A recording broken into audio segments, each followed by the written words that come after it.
Welcome back to the iWell podcast. I am with my buddy Mega Matt today.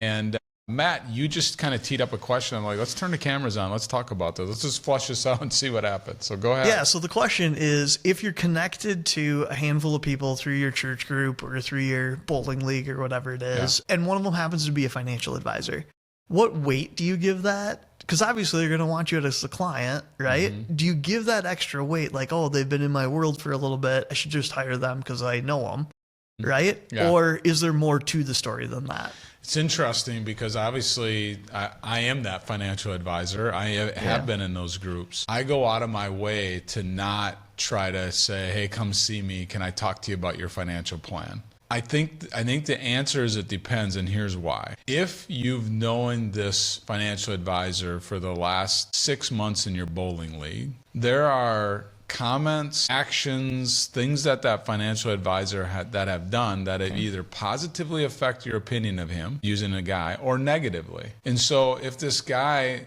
that's the financial advisor likes to talk a lot about other people or put other people down or talk about people in his inner circle, it might be a turnoff where you're saying, I just don't think I want to deal with this guy when it comes to my finances, right?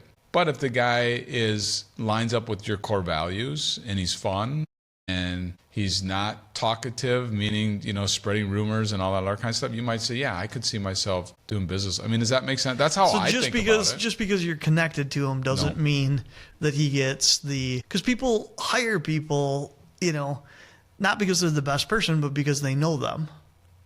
Right? And so that becomes the question when you're dealing with your life savings, how do you think through that? I mean, for me, I do business with people that are my friends, that are family, but it's because I trust them, and it's because I believe that they have their core values in alignment with mine.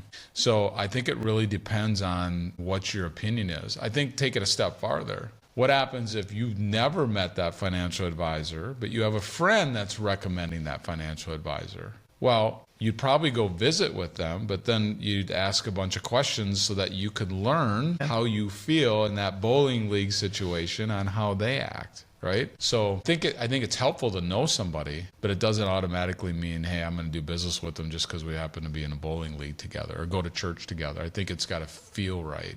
So it kind of almost sounds like a little bit like it's okay to slow down, right? Like you don't have to make the decision instantly or overnight. That's one of the things that you haven't said it, but I get that impression that it slowly come into the relationship. It's the dating versus the marriage relationship, right? That idea.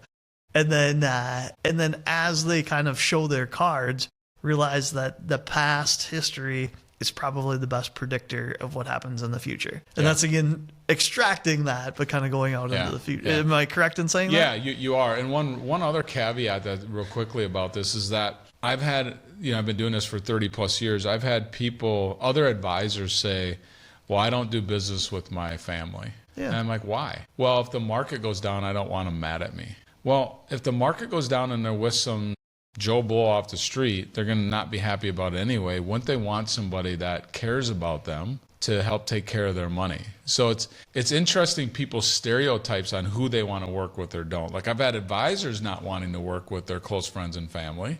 I've also had families saying, well, I better not put money with them because in the market, I don't want to be mad at them. It's my son-in-law. It's like, yeah, it's your son-in-law. Who's going to care more about you? Like, use your son-in-law. Or whoever it is. Yeah.